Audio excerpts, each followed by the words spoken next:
Você já parou para pensar se em algum lugar remoto do nosso passado, crianças nasceram com um segredo tão profundo que poderiam desvendar a própria origem da linguagem humana? E se eu te dissesse que há séculos, reis e pesquisadores estavam tão obcecados com essa ideia que chegaram a cruzar fronteiras éticas que hoje nos arrepiam, na tentativa de ouvir a primeira língua do mundo da boca de um bebê?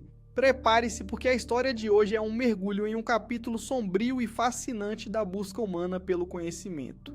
Muito antes da ciência moderna, com seus protocolos e comitês de ética, a curiosidade era uma chama que queimava sem freios. Reis, filósofos e até mesmo religiosos se perguntavam: qual seria a língua que o próprio Deus nos deu? Ou de onde vem a fala? Eles acreditavam que se uma criança fosse isolada do contato com qualquer idioma humano desde o nascimento, ela naturalmente começaria a falar a língua original da humanidade, a fala pura, intocada pelas convenções sociais. Uma ideia sedutora, não é? E foi essa ideia que gerou experimentos macabros, hoje considerados ciência proibida. Um dos mais famosos, embora envolto em lendas, é atribuído ao faraó egípcio Psamético I, lá pelo século 7 a.C. Ele teria mandado criar duas crianças recém-nascidas em completo isolamento, sem ouvir uma única palavra humana, apenas com a companhia de cabras e um pastor mudo que as alimentava. A ordem era clara: observar atentamente as primeiras palavras que as crianças proferissem. A mesma experiência foi replicada, ou pelo menos tentada, por outros soberanos ao longo da história, como Frederico II do Sacro Império Romano-Germânico no século XIII, e até mesmo um rei escocês no século XVI, todos com a mesma obsessão, por desvendar o mistério da língua-mãe.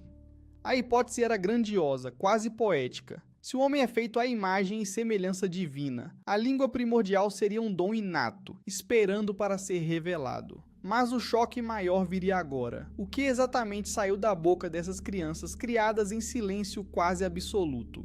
O que elas falavam ou sequer falavam? A resposta, para a surpresa e talvez o desespero de seus observadores, era devastadora. As crianças do faraó Psamético, segundo o historiador Heródoto, teriam proferido a palavra pelabecos, que em frígio, um idioma antigo da Anatólia, significava pelo pão mês. Isso levou o faraó a concluir que o frígio era a língua original. No entanto, a maioria dos outros relatos sobre essas crianças selvagens ou experimentais trazia uma verdade muito mais cruel. Na maioria dos casos, elas não falavam absolutamente nada de inteligível. Elas emitiam sons guturais, gritos, murmúrios, ou no máximo formavam um dialeto próprio, um beralidioma secreto, que só fazia sentido para elas mesmas, se é que fazia sentido para alguém além delas. Elas não acessaram nenhuma braslíngua divinas, ou criaram originais.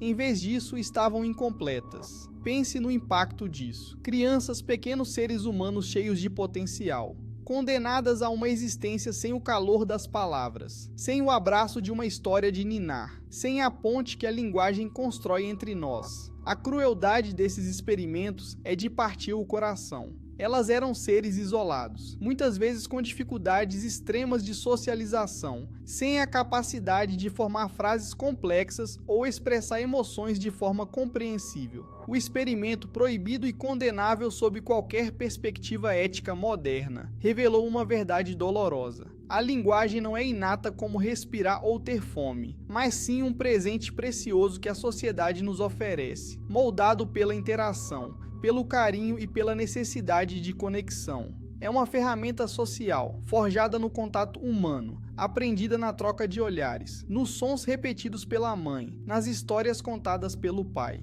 Sem essa interação vital, a capacidade humana de desenvolver a linguagem definha, se atrofia ou simplesmente nunca floresce de maneira plena. O silêncio imposto a essas crianças não revelou a língua dos deuses, mas sim o profundo e insubstituível valor da conexão humana para o nosso próprio desenvolvimento. Então, da próxima vez que você ouvir uma criança tagarelar, inventar uma palavra engraçada ou perguntar por quê, pela milésima vez, lembre-se, cada palavra é um milagre, um elo forjado na convivência humana, uma ponte para o mundo. É a prova de que somos seres sociais, moldados pela voz e pelo amor. E se hoje a ciência se recusa a repetir tais barbaridades, é porque o preço humano dessa de curiosidade é alto demais. Quantos outros idiomas perdidos, quantas outras vozes silenciosas ainda ecoam nos bastidores da história, guardando segredos que a ciência, felizmente, se recusou a pagar o preço para descobrir. A verdadeira magia da linguagem não está em um idioma original, mas na capacidade infinita de nos conectar.